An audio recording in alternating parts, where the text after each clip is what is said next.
নগাঁওটো এটা ভাল সমষ্টি নগাঁৱত কংগ্ৰেছ জিকাৰ সম্ভাৱনা আছে নহলেও এটা ভাল প্ৰতিদ্বন্দ্বিতা কংগ্ৰেছে আগবঢ়াব গতিকে জিকা সমষ্টিটো ভাই অলপটো কণ্টেষ্ট হ'বই জিকা বুলি মই নকওঁ যে সেইটো এটা ভাল সমষ্টি কংগ্ৰেছৰ এংগুলৰ পৰা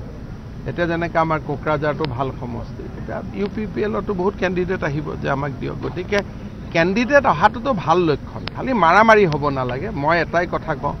কেণ্ডিডেট আহক কণ্টেষ্ট কৰক মাৰামাৰি অফিচ ভাঙা ভাঙি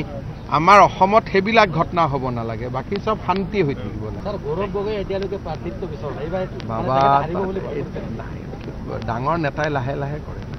হাতীটো লাহে লাহে যায় এইবিলাক ডাঙৰ নেতা খাৰ্গে কি নাম কৈ আছে বাবা এইবিলাক ডাঙৰ নেতা সেইবিলাক হাতীৰ দৰে লাহে লাহে যাব আমি সৰু সৰু মানুহ আমি আৰু এনেকৈ ঘূৰি ফুৰোঁ আৰু ডাঙৰ নেতা হাতীৰ ওপৰত উঠে হাতী লাহে লাহে যায় গজেন্দ্ৰ গমন বুলি কয় হয়নে বাবা আমি আৰু এনেকৈ হাল বোৱা মানুহ আমাৰ কথাটো বেলেগ আৰু আজি কোকৰাঝাৰ কালি যোৰহাট ডিব্ৰুগড় আমি হাল বাই থাকিম আৰু হ'ব বাবা তই ইমান খাৰ্গেক লৈ টেনশ্যন নাখাবি হা